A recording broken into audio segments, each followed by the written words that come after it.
So hello everyone, in this video we are going to look at another super easy concept similar to what we have been discussing since last two videos, and the goal for today's video is to write a code for clearing ith bit of a given number So in one video we saw the logic for getting ith bit just to get whether the bit at ith position of a given number is 0 or 1. In the second one, that was in the previous video, we discussed about setting ith bit, that is to set the bit at a given ith position of a given number. Now in this particular video we are going to discuss for clearing ith bit at a given position of a given number. So before diving into the code, let's just go through the logic. By the way, if you have understood till now and are capable of like directly coding on your own, I suggest you can direct skip to the end of this video and directly verify if your answer is correct. So agenda for today's video is clearing ith bit. Clearing ith bit. Perfect. And so for example, again we can take similar example 13, which is 1101, and let's suppose value of I is 2. So after modification it would be 1001. So bit at position I is equal to 2 is changed from 1 to 0. That is, we have cleared it. Okay, we have cleared it. Initially the bit was set and now we are clearing it. So this has become now 9. So again the process is simple. We will take a bit mask first. So bit mask in this case could be a little tricky. Bit mask in this case could be a little tricky. So bit mask will actually be negation of one left shift I. Negation of one left shift I. Okay, so how it works, let me tell you.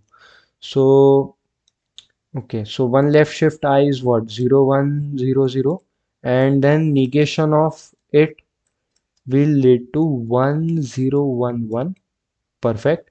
And then we will AND this bit mask with our given number. So 1101 13 is the given number, and AND with 1011.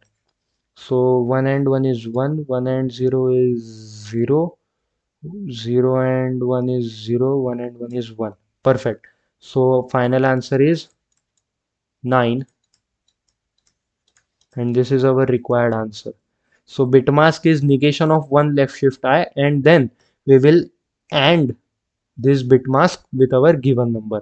So this was the slightly trickiest part in this one. Okay, now you may think, how did I come to know that we are using this particular bit mask? Because it is quite logical and simple, because we only needed to alter this particular second position bit, and remaining all bits we wanted to be unaltered. So bit mask should be designed in such a way that only the required bit should be changed and rest bits should remain unchanged. So as simple as that. So let's just go into the coding part now. We have taken a number as a input, then we have taken value of I as an input, and then after modification we are calling clear bit, which has two parameters, the number itself and the value of I. So I suggest you can pause this video and try to code on your own. It's quite simple. So static int clear bit, two parameters, int num and int I, as simple as that. And then what? Initially we define bit mask. Int bit mask is equal to one left shift I times. However, in this case we also need to do its negation, so we provide a negation to this as well. I hope you can see the screen clearly.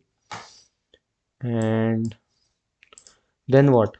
At the end we return, so return num and bit mask, and this is our modified number. So as simple as that. So let me just run this quickly. So now after running, let's suppose the number is 13 and the value of I is 2. So after modification, it should be 9. So after modification, it is 9. Perfect. So our code is working correctly. Logic is all simple and clear. I hope you have understood. It was really super easy. Please give it a try on your own. Just in case if you are stuck, the best way is to take pen and paper, sit for 15 to 20 minutes, try to solve it on your own, and then you will definitely get this logic. And once you get this, I bet if you keep revising, you will never forget it. So if you think I have made any significant contribution to your logic building, please do consider subscribing, and I will see you in the next one. Thank you.